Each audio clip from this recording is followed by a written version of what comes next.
guys, my name is Leana, but I go by Lee, and if today is your first time, welcome to MD Diaries. Please do not forget to subscribe, to share, to comment, and to tell others about us.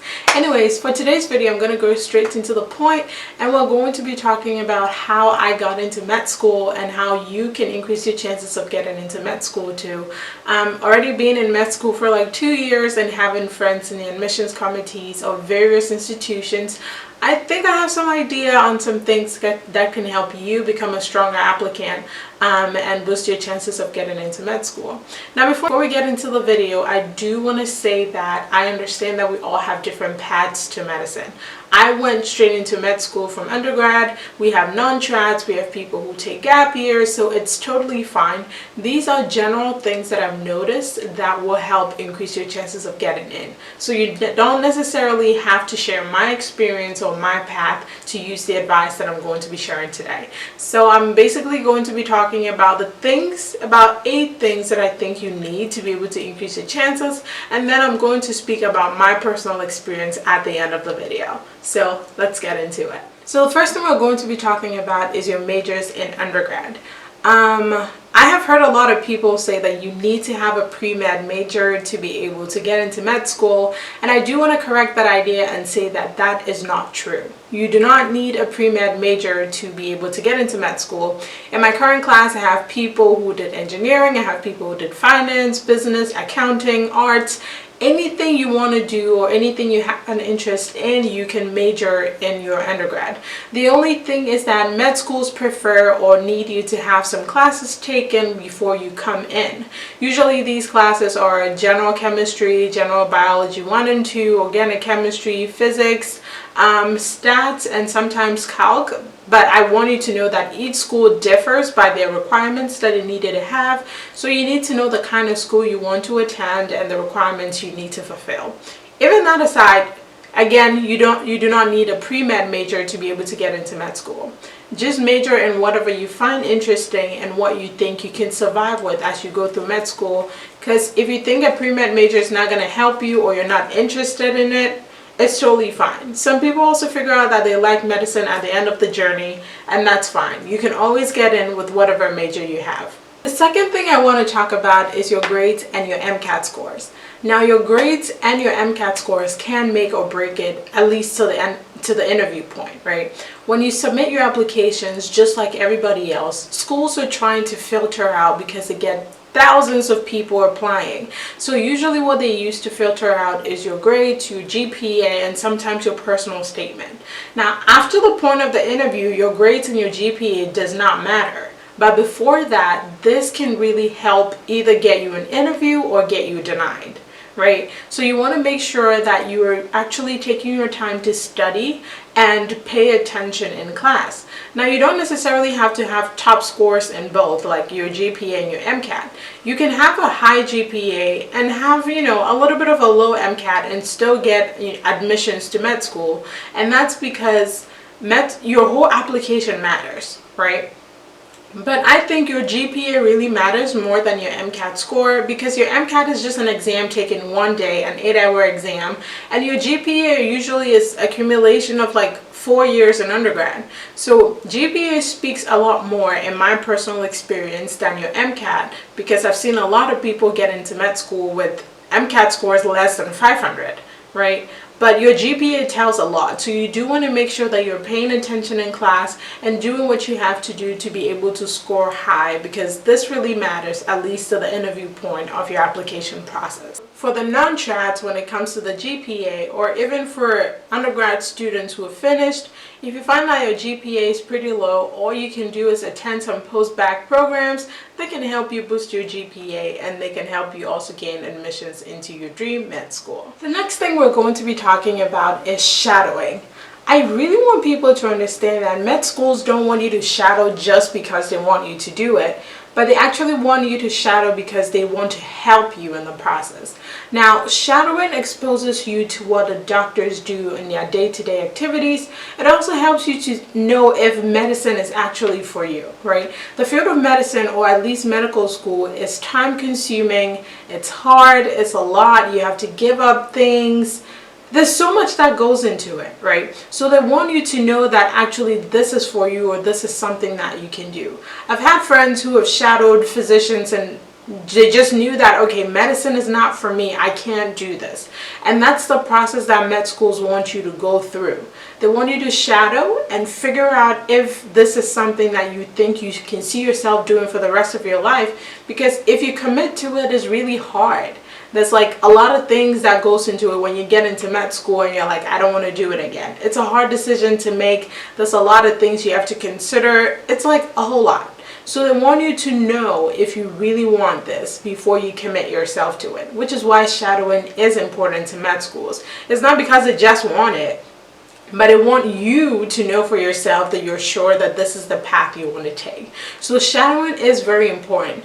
And I feel like once you're able to shadow, you get experience. I mean, definitely not to all the fields, but you can shadow family medicine, you can shadow anyone that you have access to in the medical field, and that can help you confirm to yourself if you really want this, or this is not something that you're not sure of. One thing I do want to say about the shadowing experience is do not wait until your last year of undergrad or your third year of undergrad to actually start shadowing, because that can come off as, oh, they're only doing it because they want to get into med school. I don't know if you get the vibe I'm trying to talk about, but you do want to start as early as you can. Okay, if you genuinely develop an interest in medicine in your third year, yeah, do it at that point. But if you know that you're interested in medicine since your first year or second year, you need to start shadowing as well. I can make another video on tips of shadowing and reaching out to people you want to shadow some other time. So the next thing that I want us to talk about is volunteering activity. Now I want you to know that medicine is like an act of service where you give up a lot of time, you give up family, you give up friends, and you take up a lot of loans and end up in God knows how much debt to be able to serve people, to get the title of a doctor, to be able to help others.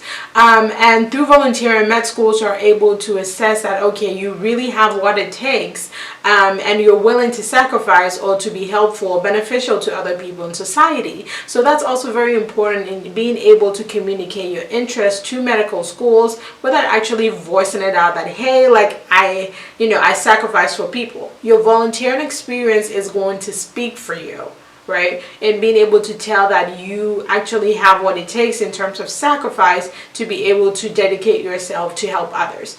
So the next on our list is your extracurricular activities. Now, I do want to mention that, as I said before you get to your interview spot or before you gain an interview spot, what really matters is your GPA and your grades. After that is done, once you get an interview, your GPA and your grades do not matter as much as being able to relate with whoever is interviewing you, right? And the only thing that can really help students relate to whoever is interviewing them is your personal statement, your extracurricular activities, and your volunteering experience, right? You do want to make sure that you're picking extracurricular activities that are personally interesting to you, right? Med school has a way of making you feel that you have a lot to do in such little time that it can create a study bubble around you. It can make you less resilient, and it can even cause you to be depressed because you're like, oh my God, I have so much in so little time. But they want a well-rounded person. Med schools want someone who can adjust, right? Who can do different things and not just study. Because if you only study, it is going to break you at some point. They need to know that you can handle different things that come your way. You can enjoy the process of being in med school and also enjoy studying at the same time. This is something that's going to help you build rapport with whoever is interviewing you and make them remember you. Like imagine someone comes in, their whole application is all about medicine, right? And someone else's application where they talk about, taking some time to actually learn how to play a guitar. That builds rapport and that helps build the conversation and that helps you to be remembered. And you do not have to underestimate the power of being remembered because it can give you a spot in your dream medical school. Now, let's also talk about research, right? Research is very important to med schools and it shows that you can be able to handle a lot of different things at the same time. Having a personal life, studying for your classes, being able to engage in something that stimulates you academically, because that's what they want you to do.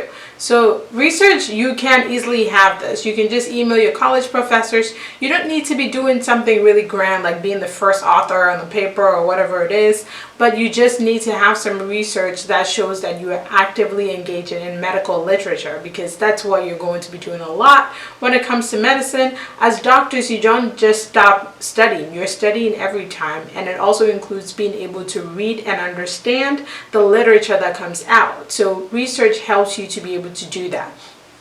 The next on my list is your personal statement, which is very important because this helps sells you to whoever is reading your information. Aside from your grades, your GPA, everything that matters, this helps the person to relate with you and know you a bit more. So your personal statement is very important. I encourage people to always share them with different people who they can help edit and also give you more information. And when it comes to your personal statement, don't just start writing it when you're applying. You want to start writing it for some time, and it helps you build more information into it, and it helps communicate more about you as a person than just being interested in medicine. The last thing on my list, which is very important, is your letters of recommendation. Now, I can't stress this enough. Your recommendation letters can give you a spot, or can convince people to give you a spot in your dream medical school.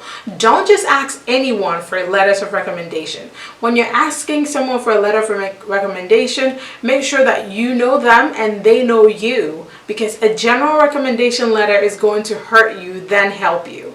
If it's someone that you're not sure if they really know you that well, please do not ask them, which is why it's important to start building relationships with your college professors very early on, because that way they can monitor you or keep an eye on you and be able to write you a great letter.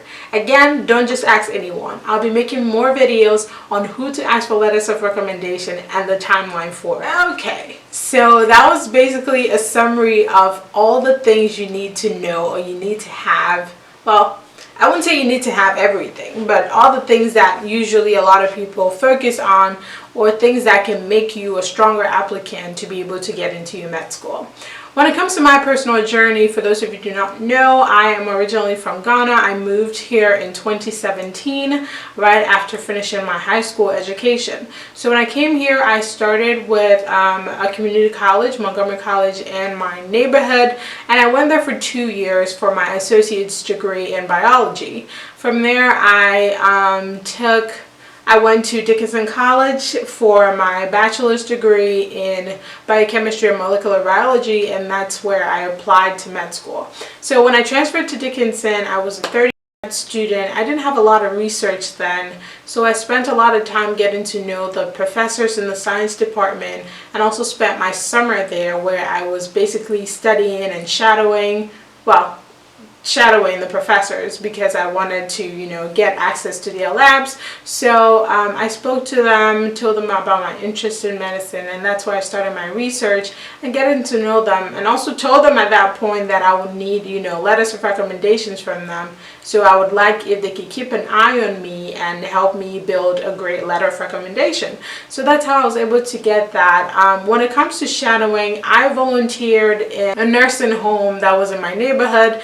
I had been doing this since the beginning of my undergrad, which was my community college education. So I'd been there for about 4 years, and during this period, I got the opportunity to see a lot of doctors that came to see the residents in the nursing homes, and as such I would get the opportunity to shadow them in that period. So for people who do not know where to go to shadow physicians, you can definitely start by volunteering in the closest nursing homes, because they do have access to a lot of physicians who come there to see the residents. Anyway, so when I was graduating my community college, my GPA was a 4.0, and when I was graduating Dickinson College, I had a 3.9 GPA. My MCAT was decent, so I was able to apply to med school, and I was able to get in. So this is like a quick overview of my whole process, but the things that I've shared before are very important and are going to help you get into your dream med school. Anyways, thank you for joining us for this video. I hope you stay safe, and we'll see you next week Sunday. Bye.